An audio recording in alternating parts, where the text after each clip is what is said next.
Welcome back to Vox Terra, where stuffed animals like me, Matt LaCroix, and me, Rusty, work to make the long-term survival of the human species the political priority.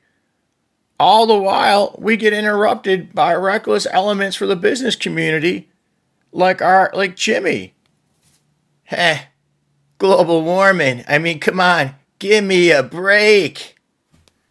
Today, the NASA website, climate change, and do we really need a Green New Deal? Sounds like a good idea. NASA? Come on, big government. Heh, heh.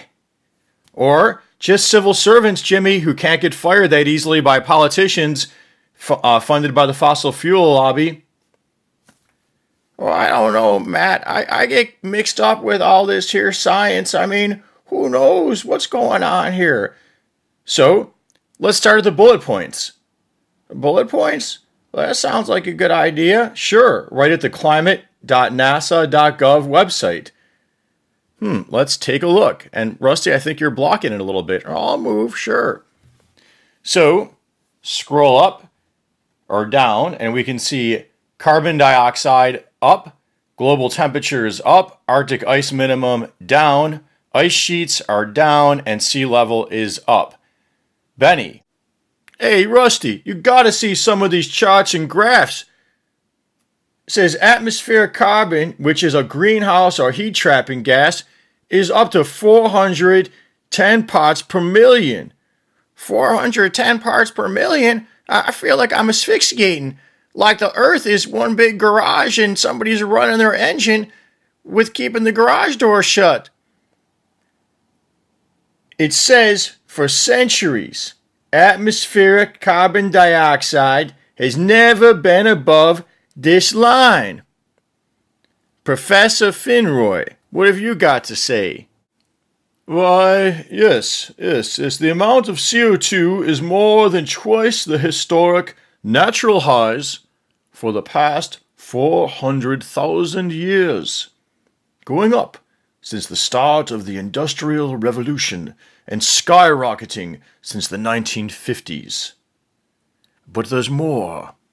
Note the chart to our left, showing a steep rise in CO2 from 2002 to 2018. Now, the chart to our right. If we slide the slider, it shows from gray, a lovely shade of gray, from the lower CO2 levels of 2002 to red as the CO2 increases in the atmosphere dramatically. This gray to red shift we see on the CO2 chart is going to nearly match the blue to red shift we will see on the Earth's rising temperature chart. That increase in CO2 could be from anything. Jimmy's throwing me off again, Matt. You got to get back on here. Well, according to Statistica.com here, in 2017 alone, we dumped 5.14 billion metric tons of CO2 from the U.S. economy from energy consumption alone. Preacher Levi? Why, Rusty, just look around us at all the heedless consumption and materialism. Well, there is quite a bit of that. How many cars, trucks, and planes? Can't reckon I can count them all. Oil refineries and fracking wells. Oh, and you add that in. All these heat-trapping gases and carbon we're dumping into the atmosphere each year. It has to do something. I reckon that's common sense. Professor? Global average temperatures have increased 1.8 degrees Fahrenheit since 1880. The graph illustrates the change in global surface temperatures. If we look, the dark blue indicates areas generally cooler.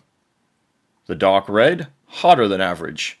As we go from the 1884 through to the 1980s, we begin to see the temperatures increasing. Now, watch, 1985, so on into the 90s, heating, 99, 2000s heating quite a bit, and 2000s very hot, especially at the poles.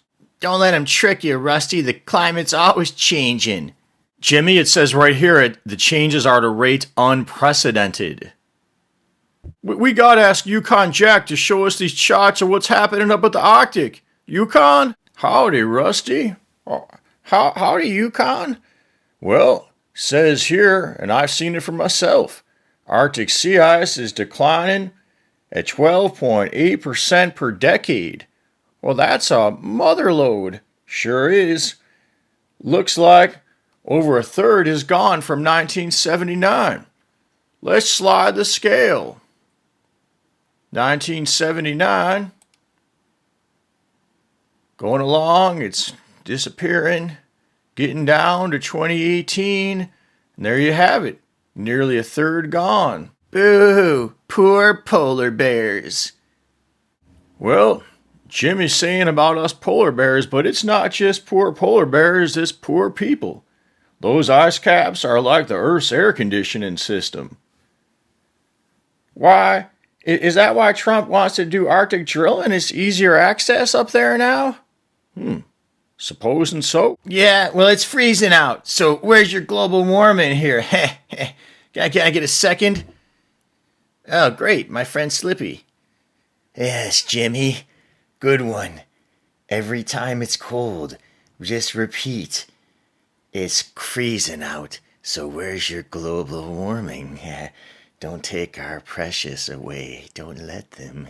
I'm getting all mixed up here. It is cold out. I mean, maybe Jimmy and his new friend Slippy got a point. Maybe we should just keep on polluting and not worry about it. Do something else with ourselves here. Well, don't let them trick us.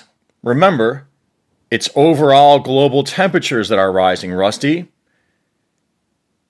So if winter was gone altogether, oh, wait a minute now, I'm starting to get it. Overall global temperatures are rising. That's why they used to call it global warming, by gum. And the oceans are hotter. Remember, we said the poles are heating up more than the rest of the planet. I do remember you saying that. So the circulatory pull between pole and equator is getting weaker and more sluggish.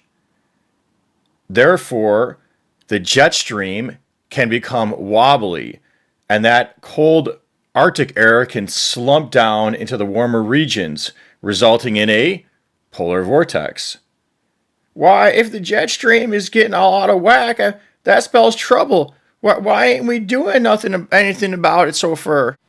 Why, friends, the reason why not much has been happening for these decades is the power of the fossil fuel industry in our media, in our culture, and our business community. Why, the Koch brothers pay to spread doubt. And they pay for politicians, especially, I'm sorry to say, in the Republican Party. MAGA. Tarnations, we need to do something already. On a personal note, ask yourself, how can I pollute less? Consume less? I can stop sitting in my car burning gas while I check my phone, not use plastic bags or their fancy K-cups.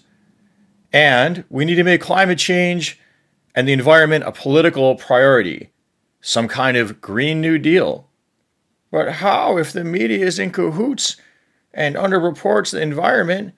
People like us, that's how, who care, need to learn from Jimmy. Learn from Jimmy? You mean be more obnoxious? No, every movement succeeds with simple and repeated messaging. Slip the environment into your conversations. Give to environmental groups like Sierra Club. Support politicians who have the courage to actually campaign on the environment.